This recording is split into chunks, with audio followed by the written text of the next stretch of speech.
If you're waking with hip pain, then the way you're sleeping is probably making it worse, and the fix is likely much more simple than you think. But first, you need to understand what your hip actually dislikes, because once you get that, it'll all make sense.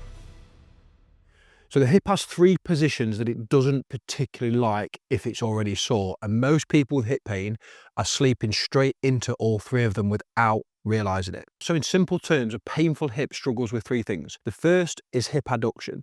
Now that's when your leg crosses towards the middle of the body. So think of it like your knees dropping together. That's hip adduction. The second is hip internal rotation. So that's when your leg rolls inward. And again, think of the knees falling towards each other. That would demonstrate hip internal rotation. And the last is end range hip flexion. So that's the hip being bent up too far towards your chest. Now on their own, each of these movements will aggravate an irritated hip, but here's the real problem with sleeping. So when you lay on your side, your hip naturally wants to drop into all three of those positions at once. So the top leg will fall inwards, it crosses over the body, and the whole hip sinks into the exact position the hip hates most, and you're keeping it there for 7 or 8 hours if you're lucky enough to get 7 or 8 hours sleep. Now most people with hip pain instinctively avoid laying on the bad hip, which is right. So what they do is they roll onto the good side, but without doing anything else, that top leg, the painful one, it will just drop forward and down. So it'll go into hip adduction, it'll go into hip internal rotation, and so it closes the joint all night long. That's why you can go to bed on your good side thinking you're doing the right thing and still wake up with the hip worse than it was when you got into bed. Now the fix for this is simple. It's a pillow between your knees. Laying on your good side, place a pillow between your knees and thighs, not just the knees. You want it running right up the full length of the thigh so that the whole upper leg is supported. And what that does is it keeps the top leg level, so it stops it from dropping into adduction and internal rotation. So you're essentially holding the hip in a more neutral position.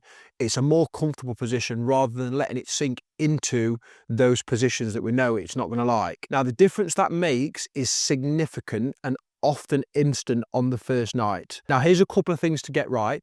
The first is that the pillow needs to be thick enough that your leg isn't still dropping in, because a thin pillow, it won't cut it. It's got to be a thick enough pillow to stop that leg dropping into hip adduction. You want a firm, reasonably chunky pillow, or a dedicated pillow for this type of problem that you can often find on Amazon. The second thing is keep the top knee roughly level with the hip, not pulled up too high, because that brings the hip into end range flexion, which we talked about earlier. Keep it roughly level with the hip. So we don't want any more than 90 degrees bend at the hip. Now, if side sleeping just isn't working for you, laying on your back is generally fine for hip pain, because the hip sits in a pretty neutral position when you're flat on your back. Now, if you wanted to take it a step further, place a small pillow under the back of the knees, as this will take a little bit of tension off and it just keeps everything relaxed. It just drops the tone in and around the hips. Just avoid crossing your legs or letting your feet fall into too much outward rotation. So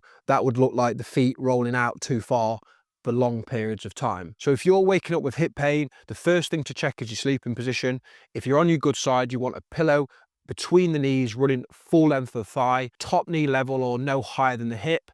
And that's it. One simple change, which will make a very big difference, often on the first night. Now, if you found this video helpful, please give it a like and check out my other videos on managing hip pain below. And if you want to see more content like this, please don't forget to subscribe to the channel.